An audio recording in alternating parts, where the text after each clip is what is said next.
Camille de Peretti. Is Yes. that right? Yes. Thank you for your time and welcome to Cologne, to lit.COLOGNE.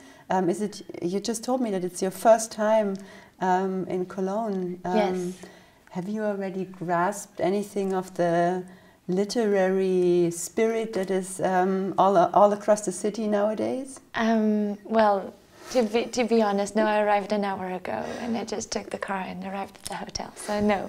But I'm very impatient to see how it's all going to turn out. But what I always wanted to ask you is, how does a young woman like you get the idea of writing a book about people that live in a home of the elderly? Yeah. First of all, I'm not that young. Then, actually, my grandmother, well, not my true blood grandmother, but an adopted grandmother, died in one of these places, so it's a place I'm familiar with. My mother is a nurse, and she has been working in one of these houses for many years.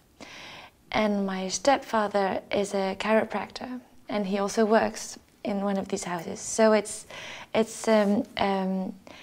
something I'm very familiar with.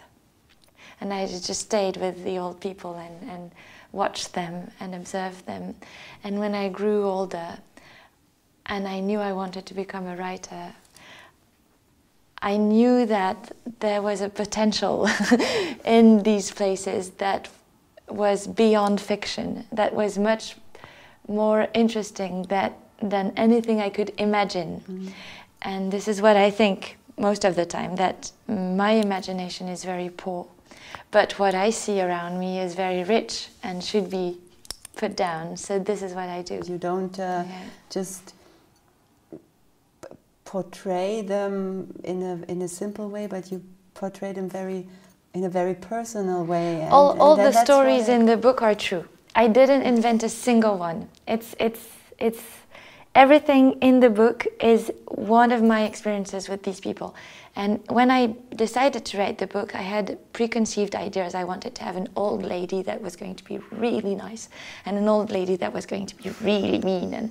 And then I met all these people and I said, stop planning anything because they're all there and you just have to write what you see. But still, the characters you write about, they all have their burdens to carry. And what I've always found very impressive was that how you get across that that life, sometimes it's really hard, and sometimes the older you get, the harder it gets. But I just thought that maybe you want to show your reader that sometimes we just have to look at the bright side of life. I didn't want to show an ideal world where, well, in literature mostly, grandmothers are always so sweet, and they have this special relationship with a granddaughter or a grandson, and they knit pullovers or jumpers, and I think this is so untrue. And most grandmothers that are in elderly places are alone. In the first place, I wanted to write this book because I felt so guilty, and because someone I loved and someone who took care of me when I was a child was left there all alone and died without having the love she should have had. And so this was a sad perspective in the first place, but it ended up in a funny book. I don't know how.